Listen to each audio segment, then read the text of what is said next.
G'day to you all.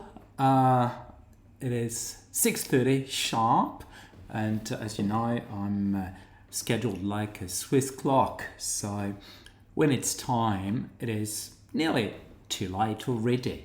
So I'm ready to start. I hope you had a great week. On my side, I had a very good one. So a very good one, and I'm more than happy to share with you how my week has been and what has happened. I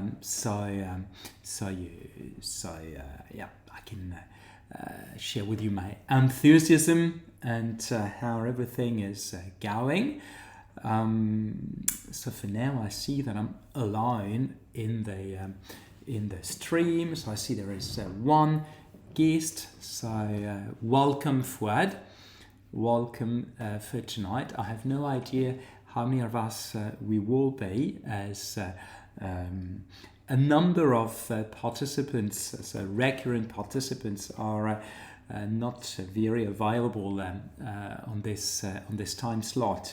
At the moment, Rachel is in New Zealand and it's 6:30 in the morning, which is not a problem in itself.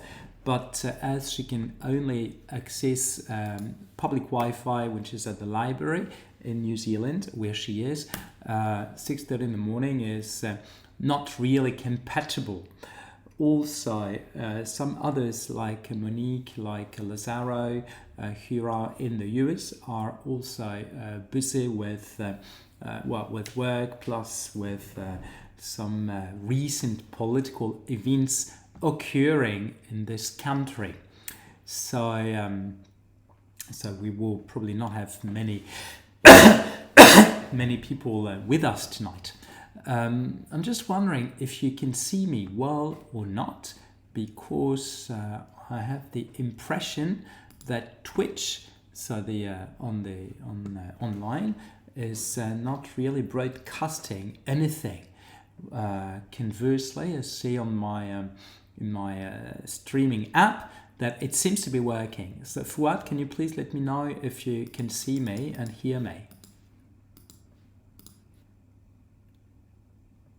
Oh, video and audio are loud and clear. Okay, so it's really at my end where, so thank you very much. This is at my end where there is a glitch. Okay, so if you see, that's all what matters to me. So yeah, let me share with you how my week has been. So what has happened and where I'm at in my odyssey into AI and into those Greek philosophers-based tools for higher education. So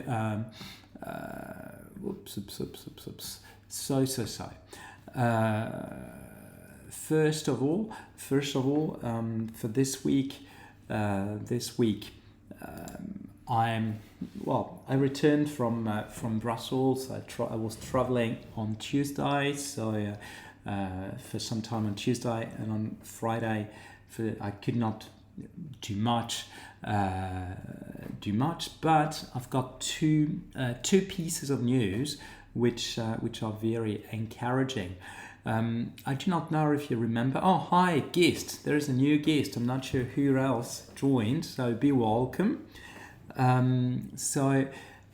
might have told you last time that between New Year and between Christmas and New Year, I spoke with a consultant in change management who has a client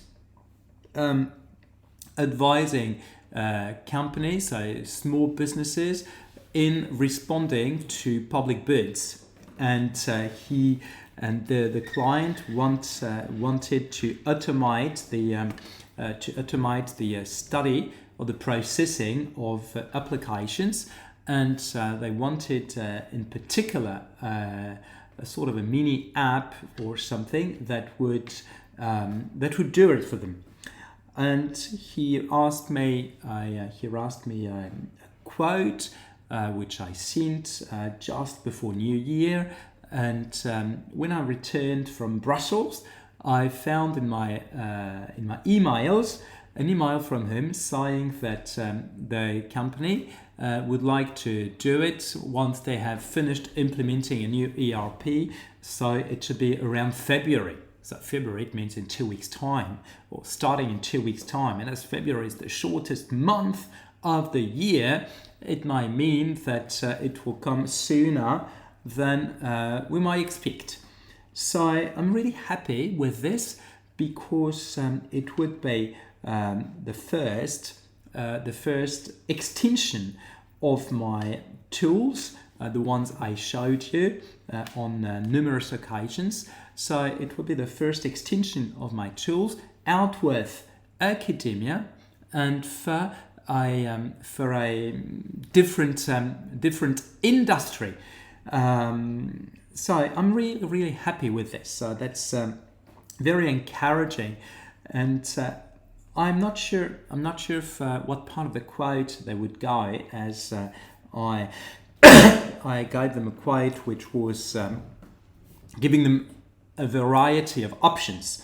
The simplest version of the tool would be just a form where they submit a document, and then the document is confronted with a database which will be made for them, and then they receive the report in an email.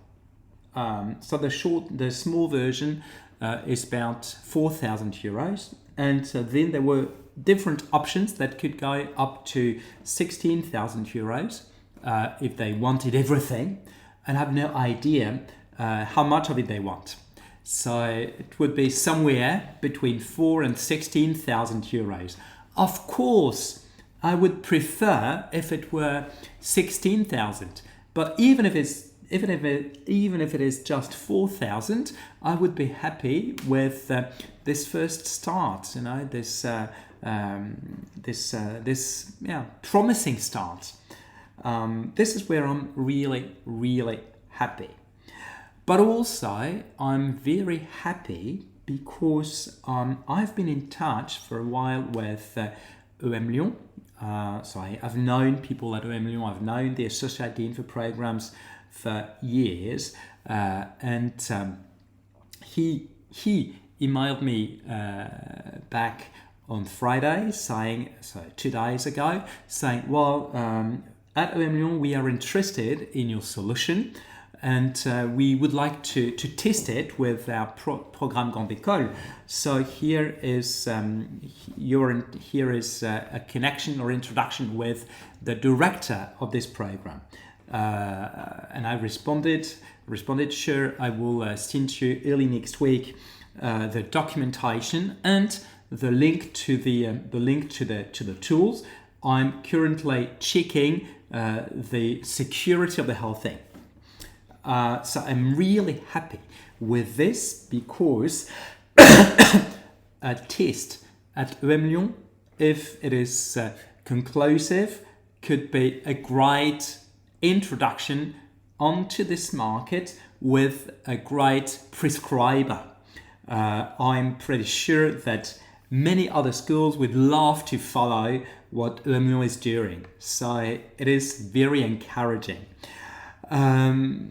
And at the same time, very interestingly, on Friday afternoon, I received a LinkedIn message from a GEM, Grenoble École de Management PhD student, with whom I spoke a few months ago, 2 months ago. I shared with him the link to my tools. He messaged me saying, well, PhD students have realized that the link is no longer working, and they found your tool very useful as they are defending soon. How come it's not working anymore?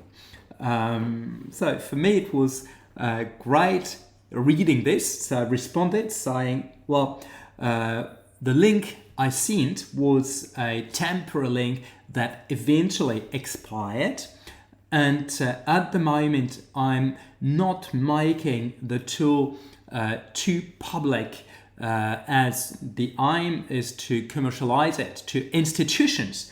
But I will make an exception for GEM students. I've got a special connection with Jim and with the doctoral school. So here is another link. So I said also, but of course, if you think it's so helpful, please do not hesitate to liaise with the director of the PhD program and of the doctoral school to let them know that it might be worth investigating. So here, where I'm really happy, really, is that here I might have, it does not mean it will happen, but I might have what I was exactly hoping for. So students being prescribers of my tools, students liking the tool, using it and thinking, oh, our school needs it.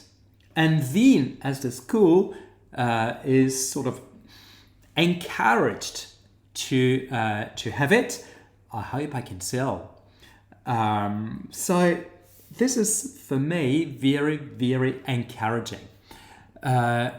And 𝐓𝐵𝐺 adoption would reduce resistance to change among other schools. Now, absolutely, resistance to change, but would also reassure people as to what AI can do, how it can be used, etc. So this would just be great. And 𝐓𝐵𝐺, as they're ranking 4th in France and they're ranking very high in Europe, could be the greatest shop window for me for now. But also there was something else, and I can't remember if I mentioned last time.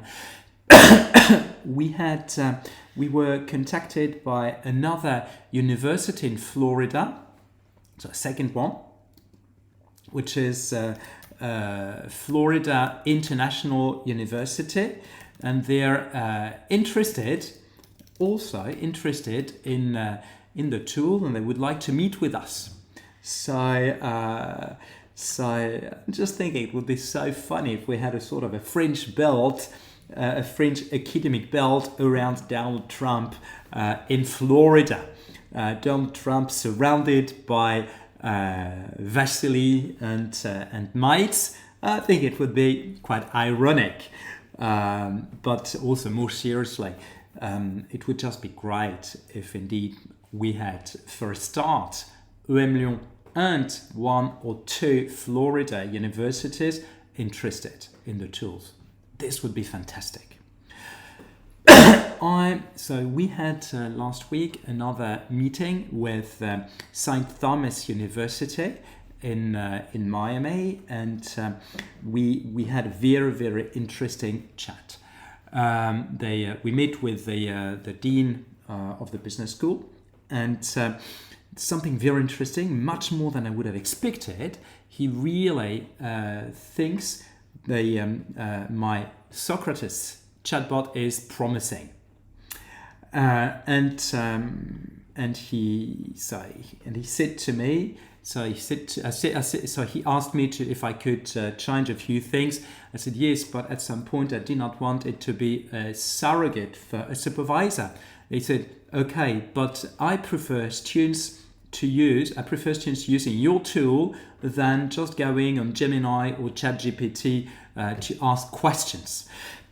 So just saying this is great for hearing. This is great for me because it is exactly what I was hoping for. So this is exactly the intuition I had that our tools, because we have 4 of us. If you remember what I showed you last week, so we're 4 of us. Our tools are doing better than AI for the public on one hand, and our tools are helping human beings. They're not replacing, they're helping. And this is exactly how this was understood or expected by our partner, Spike's partner at St. Thomas University. So I'm really glad, I'm really glad. So what would be great would be indeed one university in Florida EM Lyon, and the other business school of which I spoke last week, which is a business school at the intersection of academic education and vocational training. And the dean knows nearly everybody on earth in vocational schools. So if he likes the tools, he would be a great prescriber. And and this is really making me happy. All this made my week, four pieces of news that are highly encouraging, I think. Yeah, so this is where I'm at for now. So yeah, that's great. So this week I worked on something which I had postponed for too long. Honestly, I had procrastinated, and something I needed to do was to really fully secure my tools and the access to the tools. I have then reinforced security on my server, and I will not show you everything as it's not the most exciting thing. But now where I'm really happy is that I've got a server which is professionally secured, and I did everything myself. I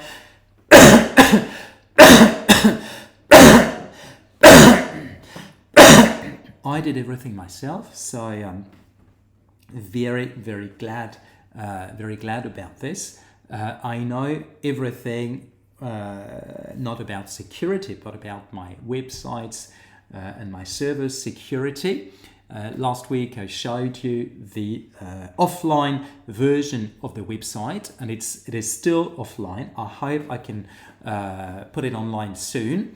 But for now, I'll leave it offline. I need validation from my 3 partners before I do upload it.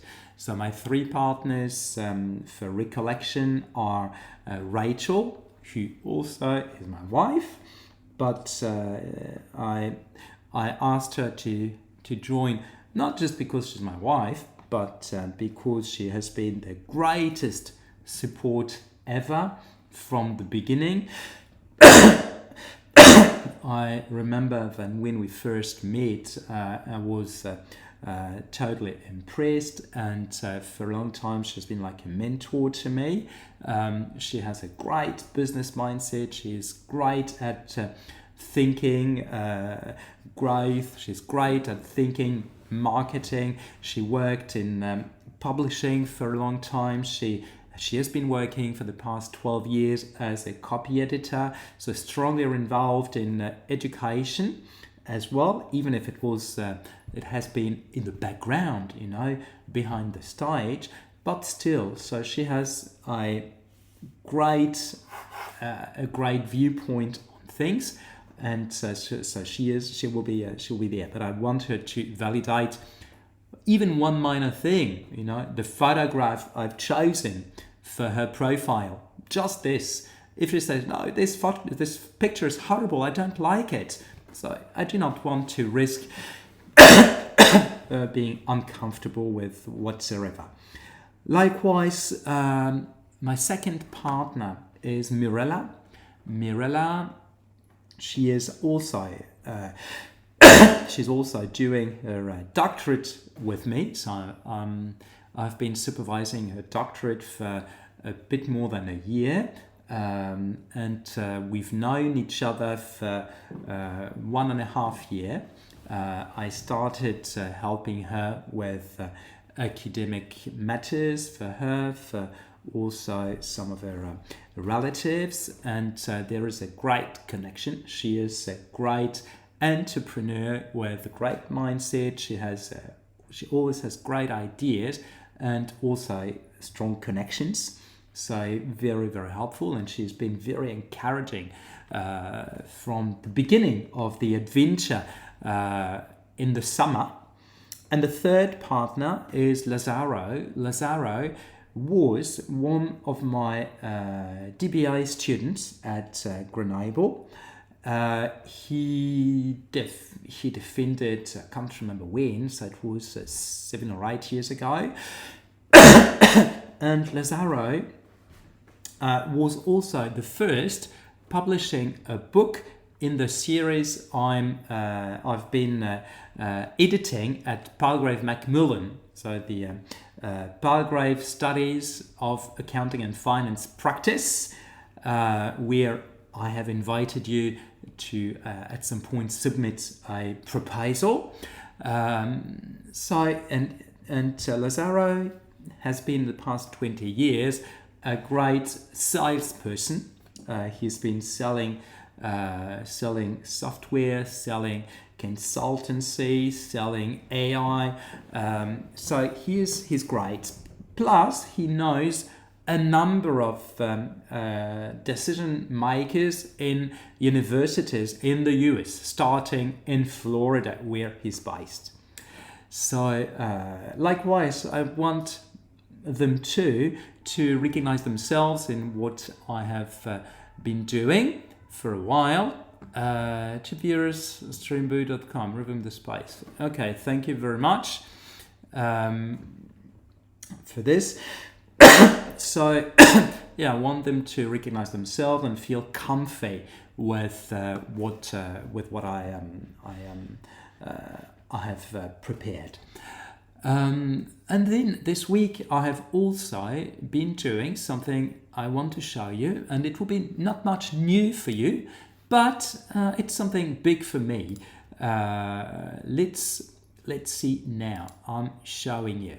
Now you should be able to see here my screen where I've got the I created. So it's derived from the offline website, and I designed a demo page for my tools, for the 5 tools, and I wanted to look elegant, to look just elegant, not minimalist, but not too crowded. And with just an intuitive approach, where you've got Socrates here. So with a minor language glitch I still need to fix, as it is here in French, but it should be in English. Socrates, which I showed you. Then, what is interesting, Diotima, and here is also where I wanted to take you, is with the fact that I have secured this part. Hang on. Yes, I know where I made an error. Here, you have now with a username and password, you can access the tool. So it's Diotima. Diotima, if you remember, is the tool that detects the use of AI. And here I've got a form which is much nicer than the very rough white form I showed you ages ago. So I'm really happy. And where I'm also happy is that today, and I've got the same for 𝐸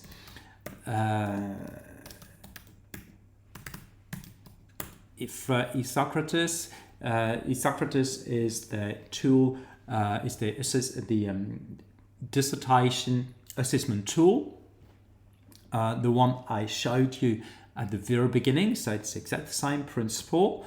Then same thing with Xenophon for the internship and skill report evaluation, and Parmenides, which is the verification, the reference verification tool. So it's the same principle for each of them. So you just click, you're asked username and password, and then you can use it. So I'm really happy. It took me a bit of time, as there were a few glitches. In particular, the back to demo home button was not working, and it took me part of yesterday to have it functional. So now I can send this. To deans and to colleagues and to people, so they can see, they can have an idea of what it is. Where I'm also very happy is with the fact that I showed this tool.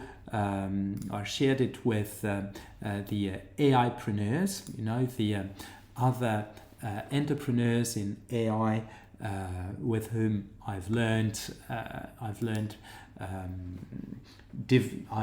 to develop those automations, etc.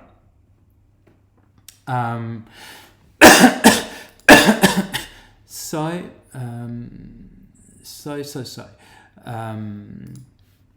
I'm really happy because I shared this with them and I asked them their opinion on it. So how do you see it, and what do you think about it? And they all think it looks great. So they really like how it looks, and it's elegant, it's simple, easy to use. That's exactly what I wanted.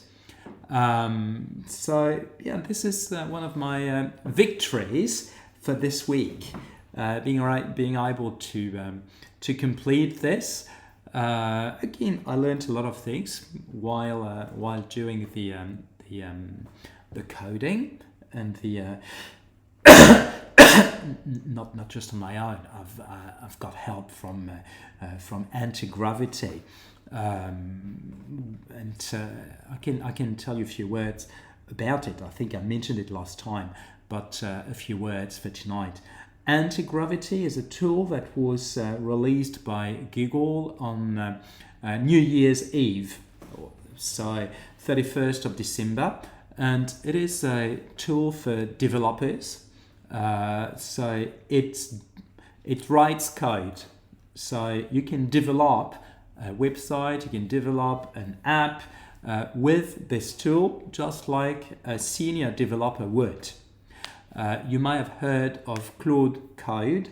Claude by Anthropic has been the first releasing such a tool, very much used, appreciated by developers, but Claude Code is not very intuitive, whilst anti-gravity is doing the best job ever. So when you mention Replit, I think you're meaning something. Yeah. So Replit is like Lovable. It is a tool that is vibe coding tool, where by writing a prompt you can have a website or whatsoever designed. What I think is probably weak with Lovable, and probably how you call it, Replit, is that you that you buy credits, and this means that you are limited by a number of things. First, if you want to have a button somewhere, it costs you X credits with Replit, Lovable, or whatsoever. So at some point, that's something that can be very expensive. Also, with such tools, my feeling is that you lack continuity and history. So it is great if you want to do something very simple, very, very quick, and if you do not really need to have code to share whatsoever. But if you want to do something a wee bit more complex, such as the outlook of what I showed you. Just the color. The color is something very difficult to obtain with traditional tools. Here I had to be very clear, very explicit with anti-gravity as to what I wanted exactly, what color, etc. And it did a great job. I've never used Lovable or Replit because I've seen other AI entrepreneurs using them and doing stuff which is okay, it looks good, but on the surface, if you want something to impress people, it can be enough, but if you want something more professional, I doubt it will be enough. And especially when you know that something like 60% of coding at Google is done by AI. So this means you can probably trust their coding AI, anti-gravity. Usually I'm not a big fan of Google. I have never been a big fan of Google. I have always tried to avoid using Google services. But here I must confess that I love it. Not Google itself, not the company or the cool company or whatsoever, but I really love this tool, this technology. Why am I not a big fan of Google? I think it could be a good question. So like everybody, or many people, I have a Gmail account. But my Gmail account is, or has always been, a secondary email address. One I was forced to create when I was using some, you will be surprised, some French public services requiring a Gmail address. With my Gmx address, it would not work. My Gmx address was not allowed, so I had to create a Gmail one. So I'm not a big fan of Google. I do not really like their dominant approach to the web. I do not like their dominant approach to SEO, to referencing, to collecting, processing your data, etc. As for Replit, I'm not too surprised that it ended up being expensive and with glitches. If you want something simple, just to impress people, to impress, let's say, family and friends, of course a bit more, that it can be enough, you know. But indeed, if you want something much more rigorous, you should go for Claude Code or for anti-gravity. So yeah, this is it. And I'm not a big fan of how they collect and process your personal data, and for that reason, as much as possible, I'm trying not to use their service as much as possible. But I must say that I've been a YouTube user for a while, not intensive, but I'm uploading videos on YouTube. So I'm also not streaming on YouTube, but uploading my replays on YouTube, plus some of my shorts. So yeah, I cannot say that I'm not using it at all. If I can avoid, I prefer. But here with anti-gravity, I'm really happy. Likewise, I do not know if I told you at all. I have been on Instagram and on TikTok for about 5 months, 4 or 5 months, and where I'm happy is that with TikTok, it starts taking off. So I do not have a great number of followers. I've got about 440 or something, but all organic. None of them are family and friends. I started from scratch. I started from zero. I uploaded a short video each day on the end of studies dissertation, and each day I've got between 1 and 4 followers. One of my videos got 14 new followers, so I was really happy.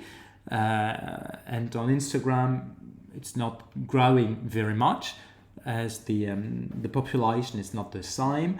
But I'm glad. I'm glad because there is a niche, and I'm okay with this niche, so it's fine. So for tonight, I promised that I would continue on writing up the literature review.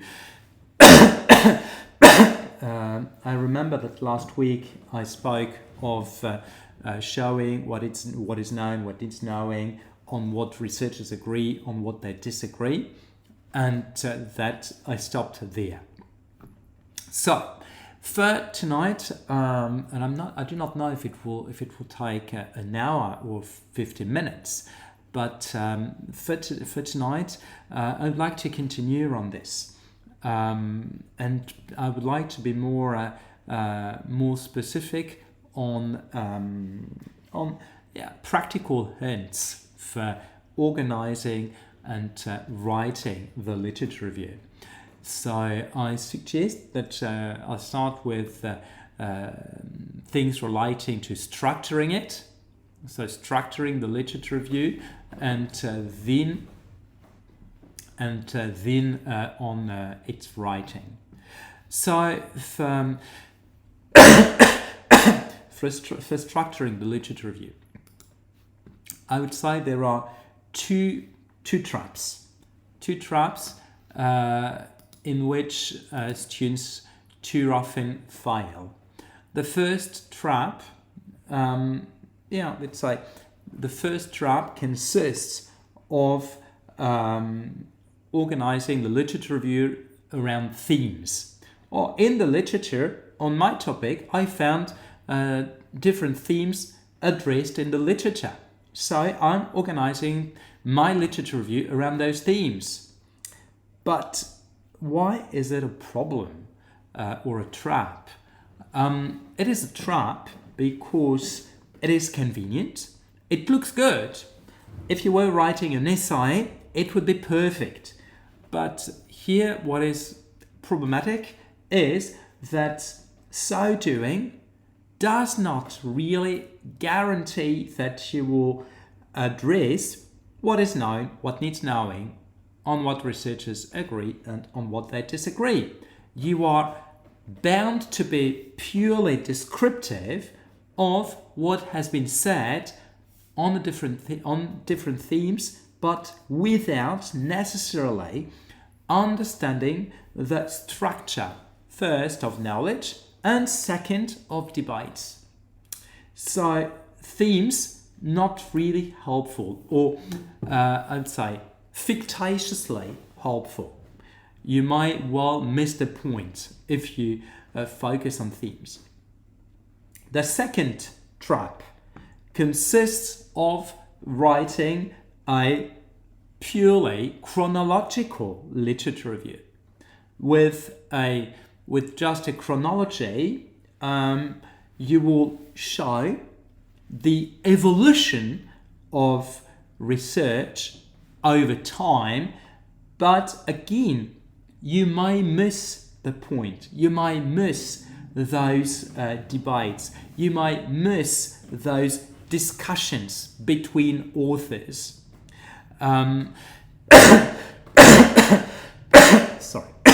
So, writing around themes or writing around the chronology of publication is probably not very helpful. So the question you can legitimately ask is, okay, if chronology and if themes are not recommended, how else can I do? And this is where I would say it is tricky.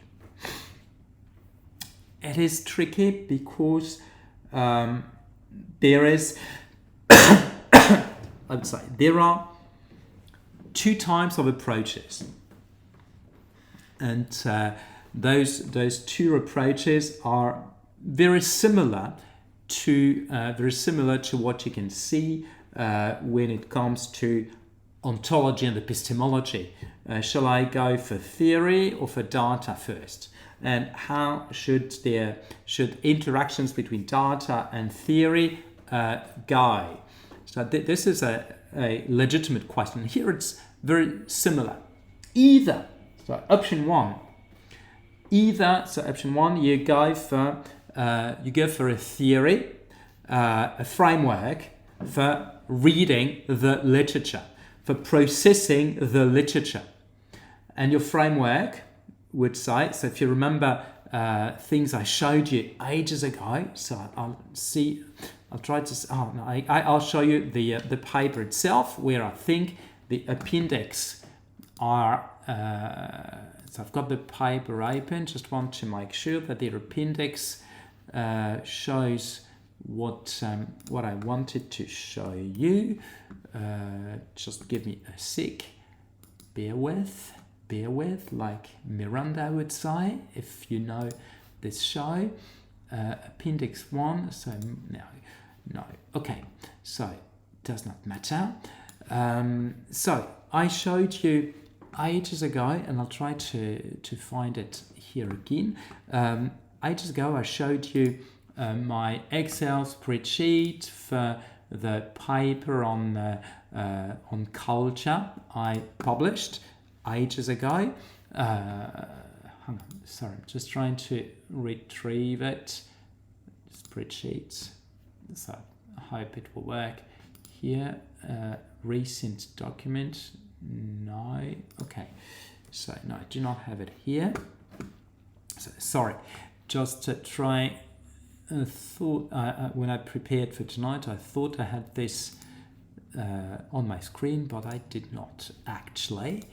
So published here, critiquing here,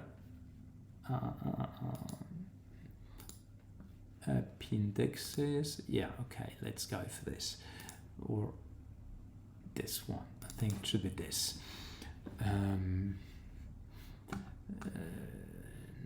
No, it's not the. Yeah, let's say it will go. Okay. Right. Gosh. Okay. Here we are. Now I can share my screen again, and you should. Oops. You should see. Where is it? Oh gosh. Where is it? Where is it gone? Oh, it's here. Well, here if you remember, I showed you how I prepare my literature review, and what I always have, what I most of the time have and use is this with my columns as a systematic way of reading papers. So here it's called research design, and research design is the framework through which I read academic papers, and let's say through which I may write them. I may write my literature review. So I might, but you will see it's not exactly right. So here the knowledge claim. So what is the research question asked by the authors, and what is their intuition of possible answer thither? Then what is the knowledge debate addressed? So where is there not just a gap in the literature, but where is there a potential disagreement in the literature? Then what, as I was in that paper, if you remember, it was on critiquing Hofstede. So I dealt with the critiques to whom the authors were referring, plus the cultural site and unit studied in the paper, the methodology for collecting and processing data, the theoretical framework, and then conclusions and contributions. So here, when I wrote the literature review, I started with the critiques. So here, column E, the critiques to which the authors were referring, so as to see what would come out. And then, honestly, it was not very conclusive as such.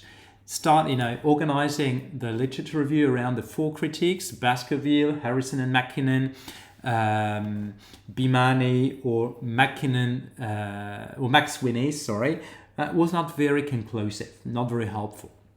So, because we had authors who were referring to 2, authors referring to 3, or whatever. So then how do you organize the literature review when you've got people referring to 3 of them? So at some point it was just a mess.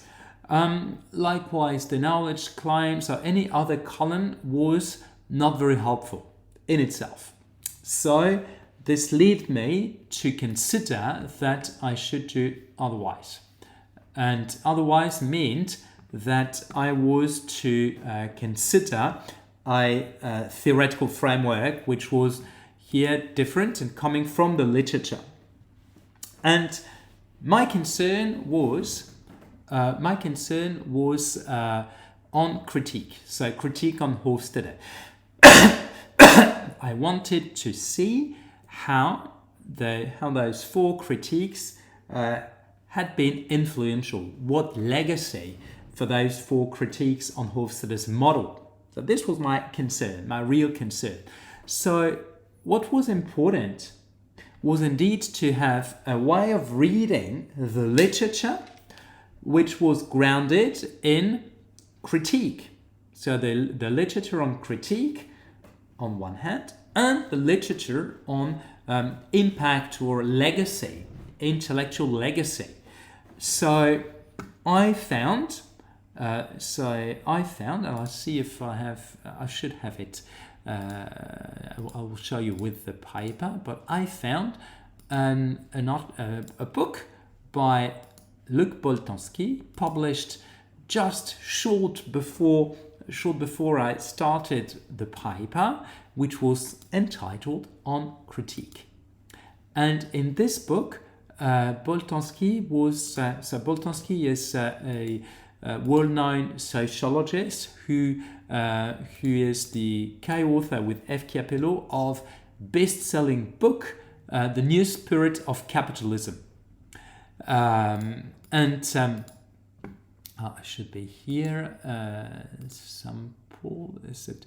And so in this book, he wrote on what makes critique a critique, and what are the traits of a critique.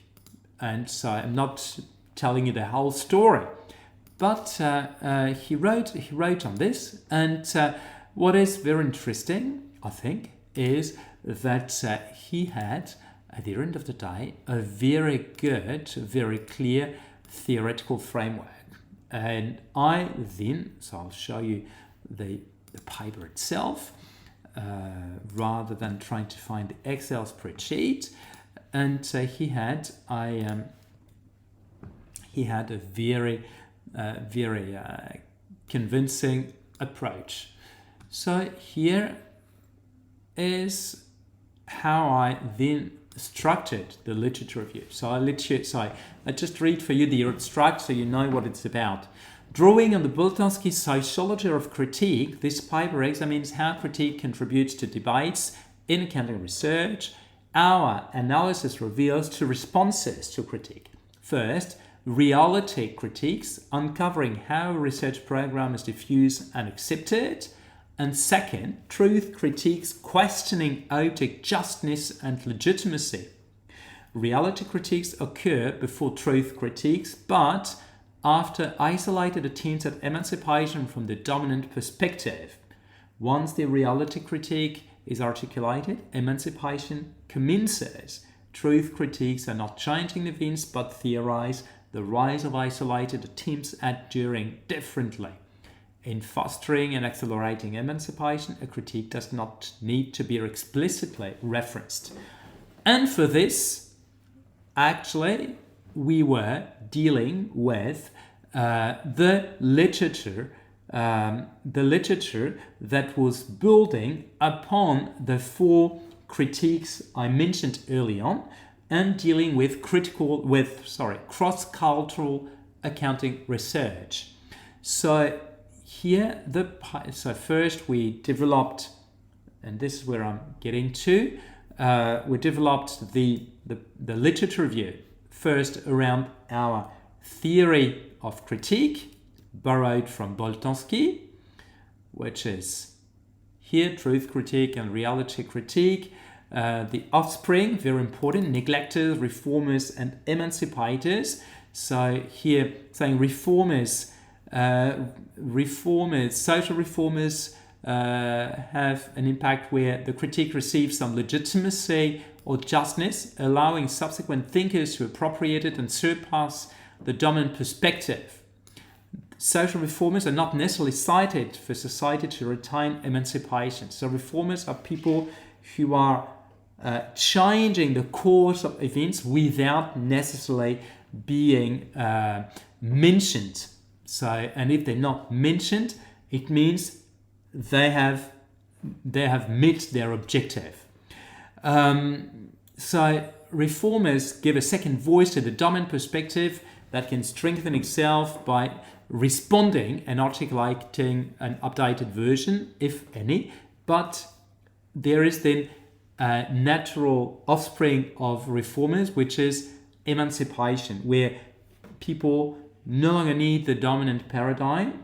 They do not need to refer to it, and they do not even need to justify why they do not refer to it, so they do not need to cite those reformers. Then there was reformers, those I mentioned. Then Boltanski identifies neglectors, so people who just ignore the dominant paradigm. They do differently, and they just do not care. They know it exists, of course. They will not refer to it. They will not systematically justify what they're doing, saying, oh, the dominant paradigm is this, blah, blah, blah, and we're doing this, but it's still valid. No, they do not need to. It's exactly as when you are nowadays doing qualitative. You do not need to justify why you're doing qualitative research. No, you are doing qualitative, full stop. And what matters is not that you're doing qualitative versus quantitative, but how you are doing your research. What are you exactly doing? And why are you doing this particular way, knowing that it is meant to serve one purpose, answering your research question. And we've got the emancipators, and the emancipators just ignore everything. They ignore reformers, they ignore everything. This means there are people who get free, who break free from the dominant perspective. So here, the dominant perspective was Hofstede. We had two of the four critiques that were articulating a reality critique, which is on the way Hofstede's model was diffused and has become a dominant paradigm, and truth critique that were going in depth into his research to show that its validity was disputable. So here, truth critique, we had Baskerville and we had 𝐶𝐢𝐭𝐞𝐫𝐚. Reality critique, we had Bhimani on one hand and Harrison and McKinnon on the other. So this was how the paper, how the literature review was then organized. So I organized the literature review by first reviewing or making sure I'm clear with the dominant paradigm. Then I followed with the reality critique, so who the authors of the reality critique are and how they designed it, how then they were built upon by social reformers, according to Boltanski. Then this was let's say the first part. Second part, I looked at truth critiques, the authors of truth critiques, so 𝐋𝐢𝐭𝐞𝐫𝐚 and Baskerville, how the critique was orchestrated, and then how this truth critique has had offspring with emancipators. And then I looked at neglectors. So third and fourth, if I remember well, fourth, how then those three, so neglectors, reformers, emancipators, interact, or how they form a community. This means what the community looks like 10 or 15 years on.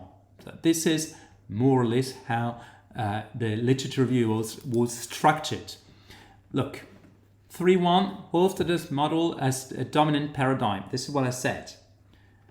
3.2, reality critiques. This is exactly what I said. 3.3, truth critiques. Then 4, dataset and methodology. Okay. And then Hofstede's critiques, advancing academic debates. So here we see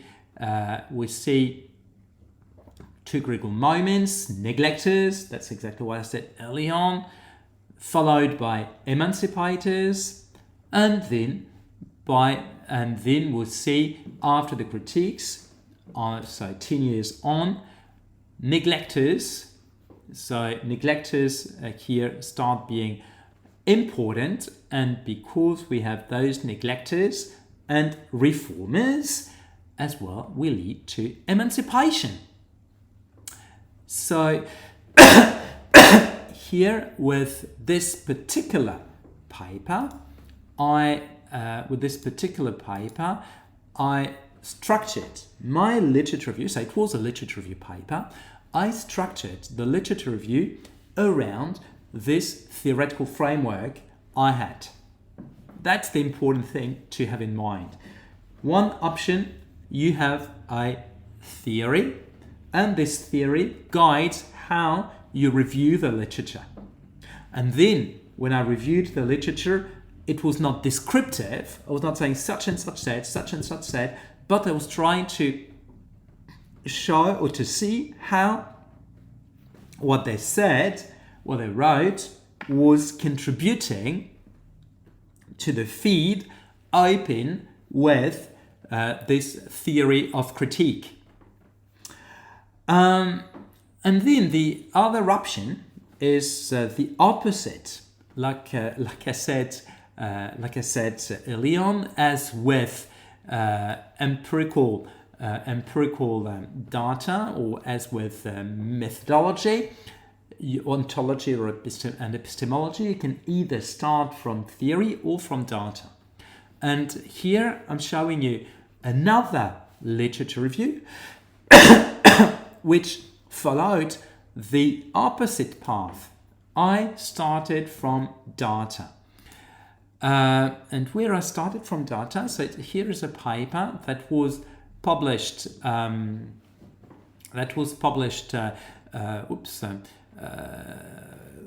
15 years ago, nearly. So was it 2013? Sorry, 12 years ago. It's 13 years ago, nearly 13 years ago. Constructing a research network, accounting knowledge and production. Here, I was interested. Just one point. I mentioned last week that my PhD thesis had 2 literature review chapters. One was on accounting and religion, and the other one was on cultural research in accounting. And those 2 literature review chapters then were published, not as such, but I derived from them 2 papers. Those 2 papers. And this one, Constructing a Research Network, was a paper where I was trying to understand how come, so if you remember something I explained last week and even before, how come accounting research, so researchers dealing exactly with the same object, which was the Church of England or the Uniting Church in Australia, arrive at opposed conclusions regarding the link between accounting and religion. So some conclude that there is a sacred secular divide between the two, whilst others conclude that accounting is a religious practice. How come? How come? So initially I had worked with a similar structure as the one I showed you on my Excel spreadsheet for the other paper, with the other literature review, which was on the research, so the knowledge claim, the knowledge debate, the theoretical framework, the data or empirical cite, methodology, theory, etc. It was not very conclusive as such. So, what did I do? I then started from the papers themselves. So I thought, now let's take the papers as if they were my empirical data, and now I'm coding them, doing a sort of grounded theory. I take them and I see the recurrent patterns in those. I see the recurrent patterns. I see what themes come out, what seems to be critical, and what could be a breakthrough in knowledge. So this was the starting point. So starting with the papers per se, and so I show you. So I started with the first paper. So my study was not exactly a chronology. So it was not a chronology, but I started from the beginning. So what was the problem at the beginning? And then from this problem, how has research evolved and how have other problems emerged, so we can see where we're at, so we can understand where we're at today. So here, the first paper was published in 1998, was derived from a PhD thesis written by Richard Laughlin on accounting in the Church of England. And we must remember or bear in mind that in 1984, it was very unusual to study accounting in its social context. Accounting was studied as a technology aimed at securing capital markets and providing capital markets with reliable data, full stop. And accounting was presented as neutral and objective, blah, blah, blah.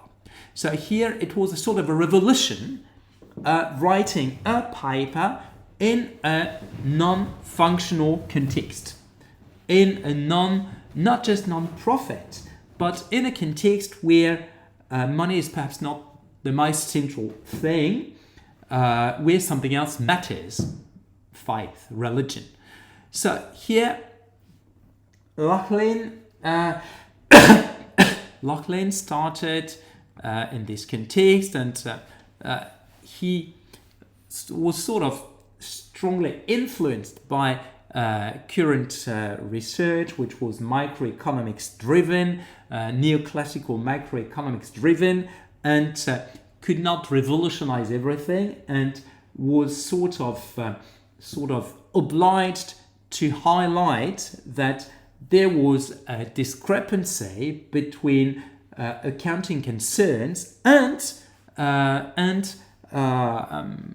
religion in the Church of England. So it was the current state of knowledge and debate in accounting were leading him to not really make this assumption, but sort of.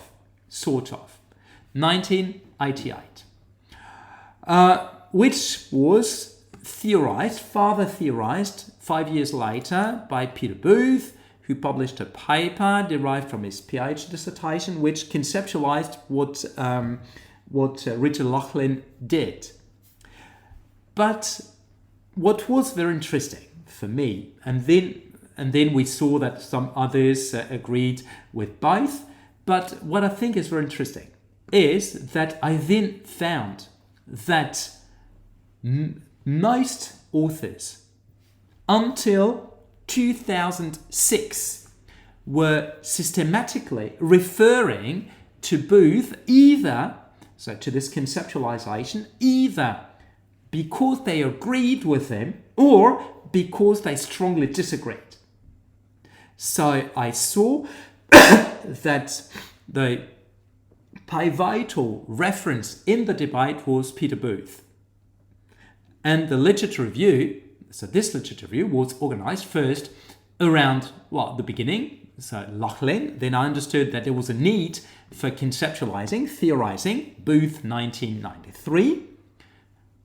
Then new actors joined this discussion, this feed from early 2000s, and those new actors were bringing different insights. So for them, the concern was no longer that accounting and religion was an understudied field of research, but needed to further theorize something in relation to religion, and they grounded their research more into the field, so religion. So here we found that at some point with new actors, they decided to develop grounded theory so as to depart from Booth. And then we saw indeed a number of studies doing grounded theory.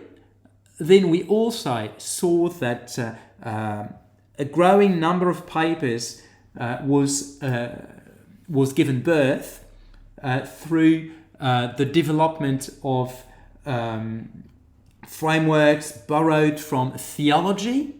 So ground theory research opened doors for theology-grounded research, so saying more or less, actually, we found, so let's say Lightbody and Irvine found that no, there's no sacred secular divide between accounting and religion.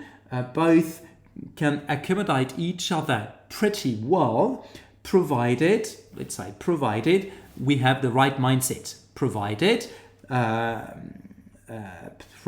church people have agreed to have a financial mindset, and provided financials agree to understand religious concerns. If there is an interest in each other, then it works. And this is conditioned by a sort of an adhesion or abiding by the both religious beliefs of the congregation and this financial rationality. So both are possible. And then just saying this led some other researchers to identify that, yes, absolutely, we need to understand theology. So theology and a sort of a financial theology. So how is there an economic or financial theology in churches? And this is what then researchers developed. So progressively with more newer insights from theology and from the intersection of theology and finance and economics, etc. So this was what the papers showed me. So I followed the papers, but I did something else.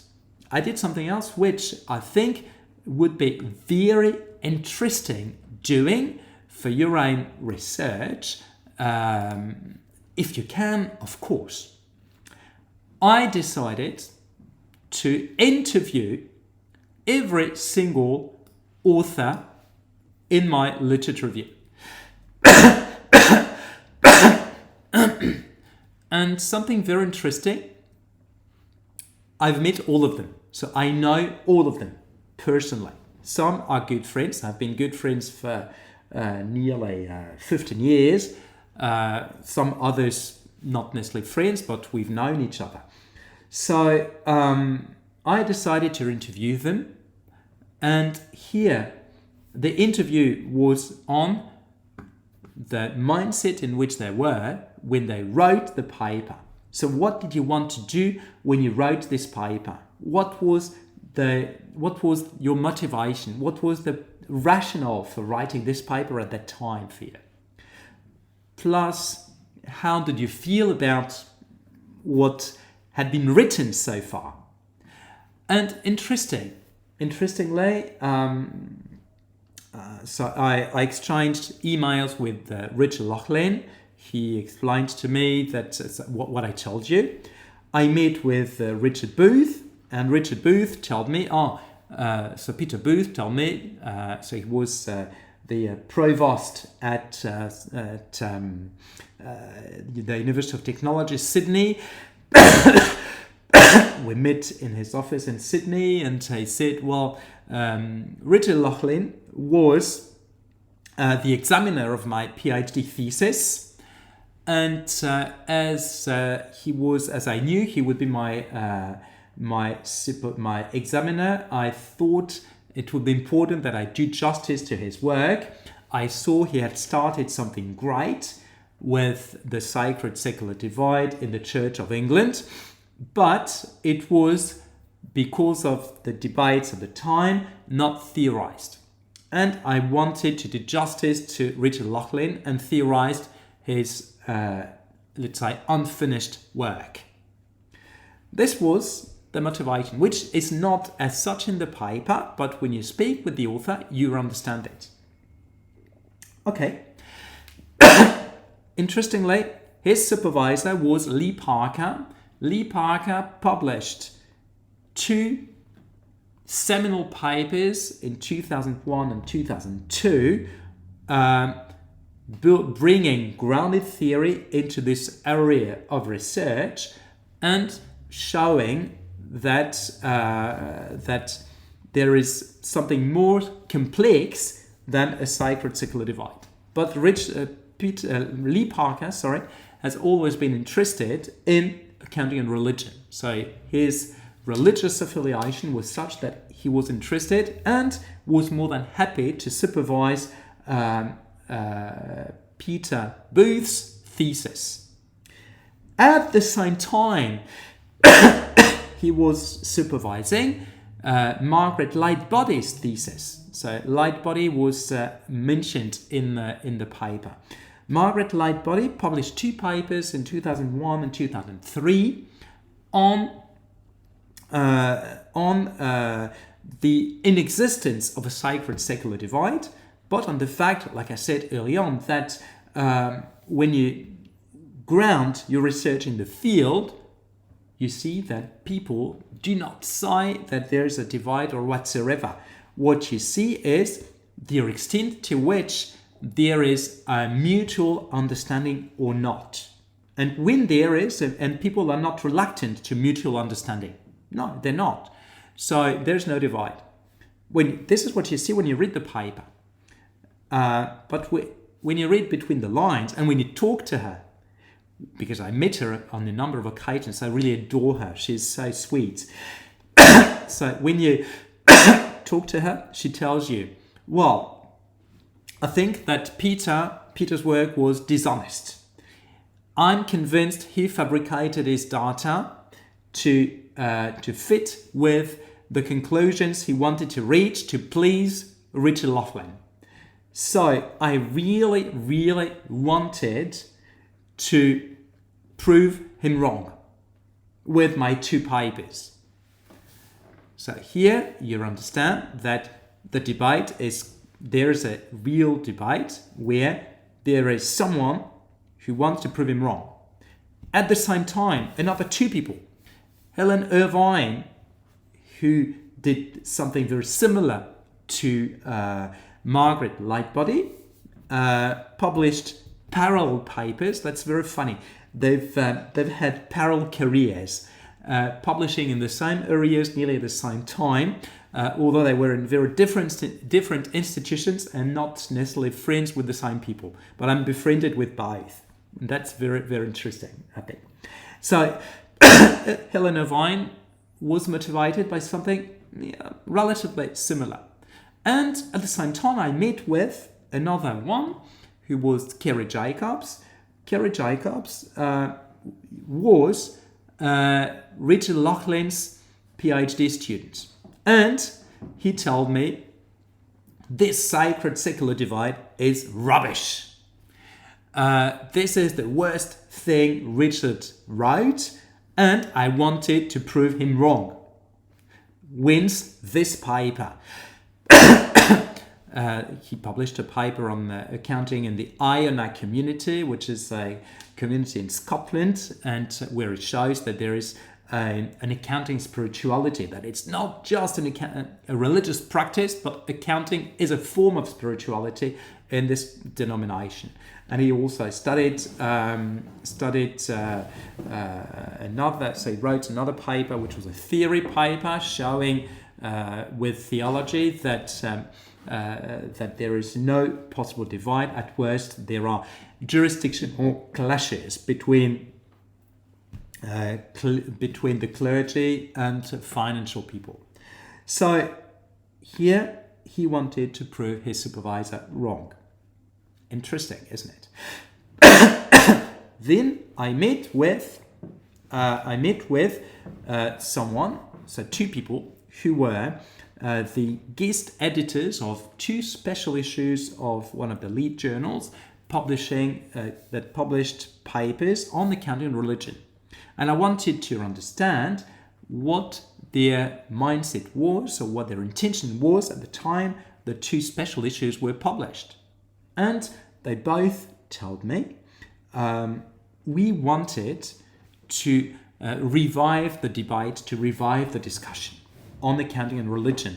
And we wanted to go beyond this jolly sacred secular divide that had been polluting research for nearly 20 years.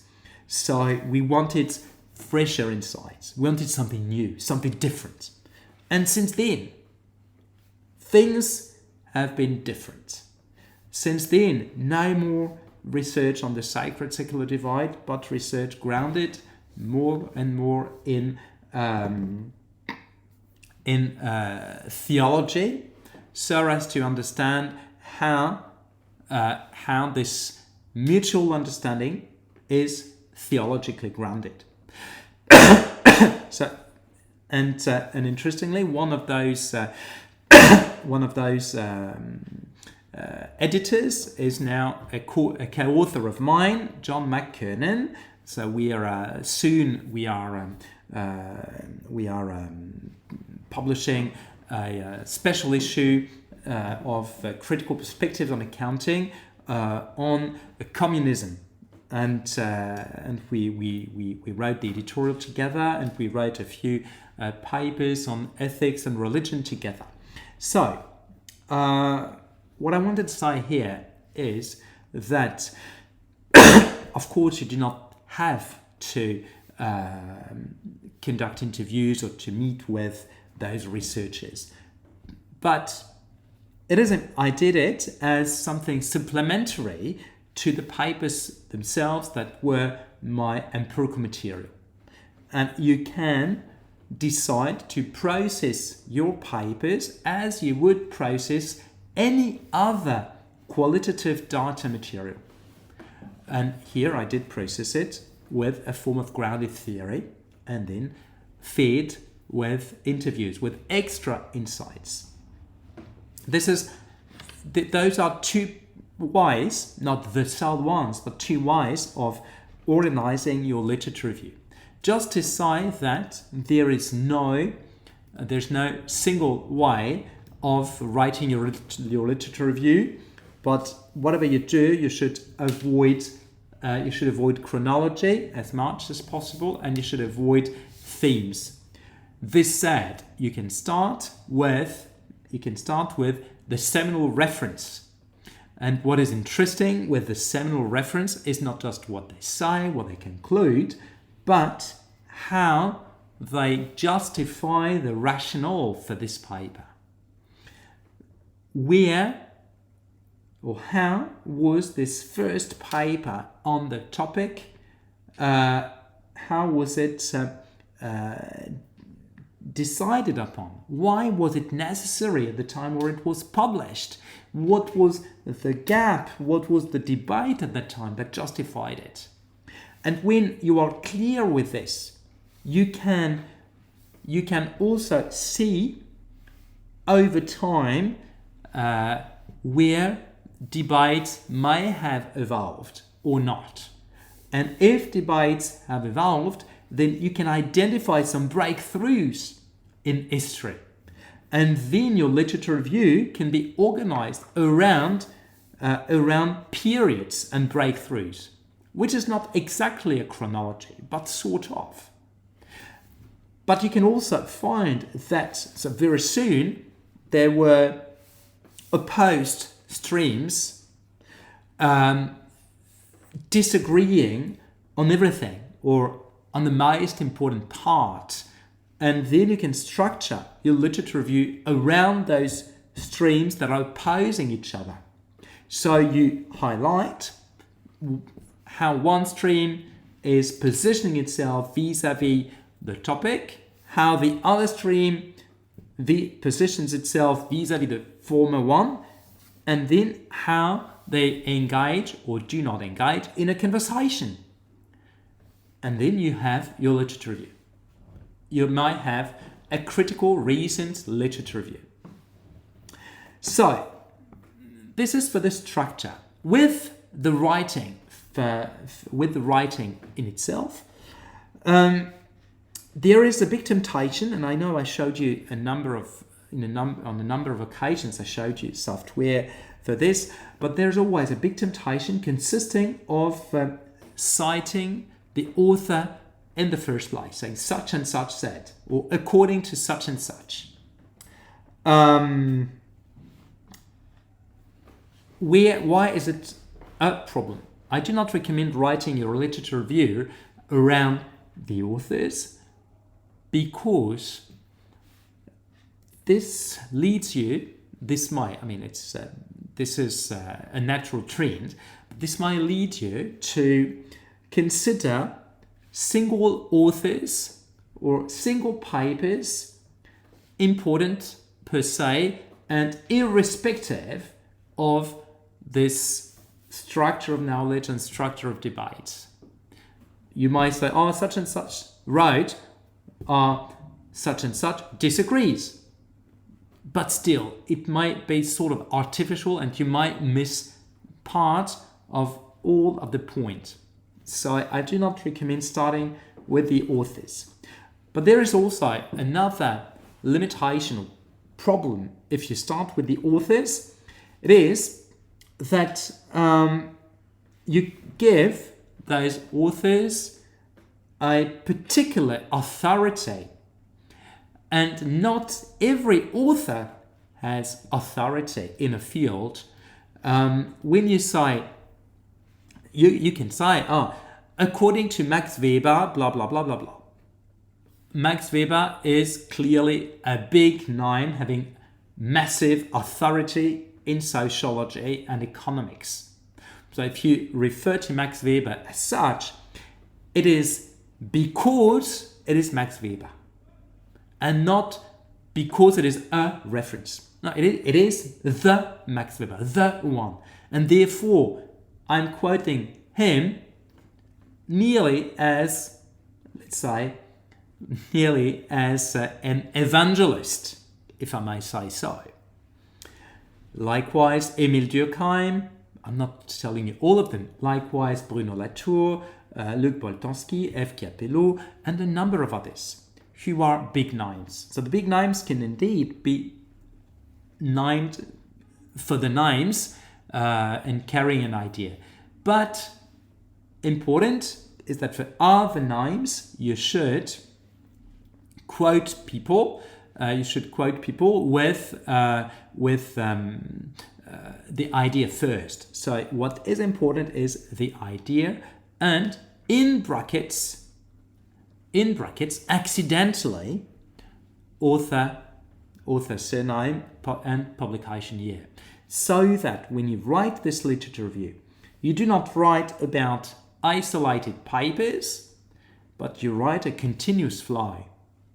And the continuous flow is what really matters. Your literature review is expected to be the story of knowledge and debates on your topic, not a procession of isolated references. Such and such said, such and such said, such and such added. Nevertheless, such and such. No, it is not just is it boring, it is also not making enough sense of what you read. And that's very important, that you make sense of those readings. What is important is that we as readers understand, like I said earlier on, what the state and the structure of knowledge and of debate have been since either since first inception or lately on your topic, so we see where it fits within this discussion, with whom you will tend to agree or with whom you tend to disagree, with whom you would like to engage in a conversation, to whose works you would like to contribute. This is what is expected here. So we do not care about the names as such, they're incidental. And this reminds me of something. It was about 20 years ago. Oh yes, just 20 years ago. I was at a conference. It was my first conference. And someone very arrogant presented a paper, not very interesting. I remember the paper was, is it pertinent to add a sixth force to Porter's model? And I can't remember what the sixth force was, but it was really fluffy. And the author said, well, according to Smith, 2004, blah, blah, blah, blah, blah. So he was saying, according to Smith, 2004, there is dominant and dominated fields in organizations, blah, blah, blah, blah, blah. Smith, 2004. I could not help laughing out loud, because Smith is, in English, the most common name ever. So Smith 2004, there are probably thousands of Smiths 2004. So according to this anonymous person, blah, blah, blah, blah, blah. This is exactly as if I was saying, as per my housekeeper's opinion, blah, blah, blah, blah, blah. Authority is the same. So I'm not saying that it's rubbish. No. But the authority of the Smith 2004 was not there. And I remember, I said, but when you speak of dominant and dominated fields, this resonates with Bourdieu. What? And then I understood, okay. And I didn't go away with this. And at the end, the organizer of the conference came to me and said, you're keen on Bourdieu? And I said, well, I know about Bourdieu, of course. It was someone who, that the organizer was a full prof, an experienced researcher, keen on social sciences, so he knew who Bourdieu was. But just to say, if you give a name as such, it might at some point sound ridiculous if it is not a big one. Therefore, you should always be very, very cautious with this. You give the name first when it's a big name. Otherwise, you give the idea first and accidentally the name. And lastly, something very important, which is on how to cite not reference in the bibliography, but how to cite references in the body of the text. It is a difficult question, I know. And there are three, let's say three or two ways of citing. One consists of direct quotes. So a direct quote is when you have reverted commas or quotation marks, and I'm showing you. So you let the authors speak. So for true, here I've got at the bottom of the page, this article is important not only because blah blah blah. So here it's a direct quote. Direct quotes are especially useful when the authors express their idea in a very eloquent way. So, or in a way such that nobody else could do better. Your own word would not sound better. So you do justice to them by quoting them as such. Second possible way of citing is indirect quote, which means you rephrase, you're using your own words. So here it could be nearly anywhere. So as you tell a story, you can use your own words. And a third way of quoting is more complex to do, is when you make someone else's utterances or words part of your point and sentence. You include them in a sentence. Here, for instance, we present the constitution of the network and the positioning of papers as a story. As, and here is what Quattroni says, as the way in which a paper is written, how is intrinsically linked to the reason why it is written. Each description is an explanation. Here, what the author says is part of my sentence, but I'm quoting him. And here, whatever you do, when you cite someone else's work, what is important is that you systematically do justice to them. Be it direct or indirect quote, you must have the surname, publication under consideration, and page number.